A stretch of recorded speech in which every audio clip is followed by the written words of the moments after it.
बरसात की एक ठंडी रात थी। राहुल अपनी बाइक से गांव लौट रहा था।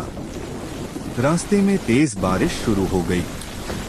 सड़क के किनारे उसे एक पुराना टूटा फूटा घर दिखाई दिया। घर बहुत डरावना लग रहा था। खिड़कियां टूटी हुई थीं, दीवारों पर काई जमी थी और दरवाजा हवा से अपने आप हिल रहा था। लेकिन बारिश इतनी तेज थी कि राहुल के पास अंदर जाने के अलावा कोई रास्ता नहीं था। जैसे ही वह अंदर गया, दरवाजा अपने आप बंद हो गया। धड़ाम! राहुल डर गया। उसने मोबाइल की फ्लैशलाइट ऑन की। घर के अंदर धूल जमी हुई थी। ऐसा लग रहा था जैसे कई सालों से यहाँ कोई नहीं आया।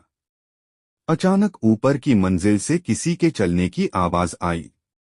ठक ठक ठक। राहुल ने सोचा शायद कोई और भी यहाँ फंसा होगा। वह धीरे धीरे सीढ़ियां चढ़ने लगा। ऊपर पहुंचते ही उसे एक कमरा दिखाई दिया जिसका दरवाजा थोड़ा खुला था। कमरे के अंदर से हल्की रोशनी आ रही थी। राहुल ने दरवाजा खोला। कमरे में एक पुरानी कुर्सी थी जो अपने आप हिल रही थी और सामने दीवार पर एक लड़की की पुरानी तस्वीर टंगी थी।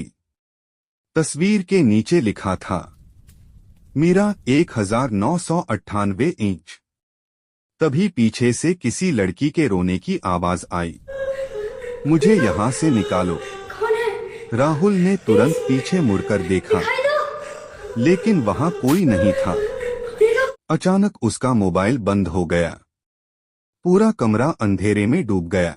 फिर उसी अंधेरे में एक धीमी आवाज आई, तुम भी मुझे छोड़कर जाओगे? राहुल की सांसें तेज हो गईं। तभी बिजली चमकी और उसने देखा, कमरे के कोने में एक लड़की खड़ी थी। लंबे बिखरे बाल, सफेद कपड़े और उसकी आंखें पूरी काली थीं। राहुल डरकर पीछे हटने लगा, लेकिन तभी दरवाजा अपने आप बंद हो गया। लड़की धीरे धीरे उसकी तरफ बढ़ने लगी। राहुल चिल्लाया और दरवाजा खोलने की कोशिश करने लगा। अचानक लड़की ने कहा, मेरे साथ धोखा हुआ था। उसकी आवाज सुनकर राहुल रुक गया।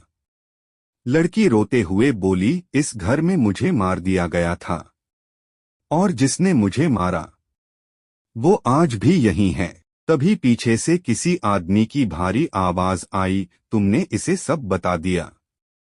राहुल धीरे धीरे पीछे मुड़ा और देखा, एक बूढ़ा आदमी टूटी हुई मुस्कान के साथ अंधेरे में खड़ा था। उसके हाथ में पुरानी कुल्हाड़ी थी। राहुल भागने लगा। पूरा घर कांपने लगा। दीवारों से खून जैसा पानी बहने लगा। सीढ़ियां उतरते वक्त राहुल गिर पड़ा। बूढ़ा आदमी धीरे धीरे उसकी तरफ आ रहा था। तभी अचानक मीरा की आत्मा उस बूढ़े आदमी के सामने आ गई। पूरा कमरा जोर से चीखों से भर गया और अगले ही पल सब शांत हो गया। राहुल ने मौका देखकर घर का दरवाजा खोला और बारिश में भाग गया। अगली सुबह गांव वालों को उसने सारी बात बताई। गांव के बुजुर्ग डर गए। उन्होंने बताया, उस घर में 25 साल पहले एक लड़की की हत्या हुई थी और तब से जो भी रात में उस घर में गया वो कभी वापस नहीं आया। राहुल डर गया, लेकिन असली डर अभी बाकी था। उसने अपने मोबाइल की स्क्रीन ऑन की। स्क्रीन पर एक नई फोटो थी। उस फोटो में राहुल उस पुराने घर के अंदर खड़ा था और उसके पीछे मीरा मुस्कुरा रही थी।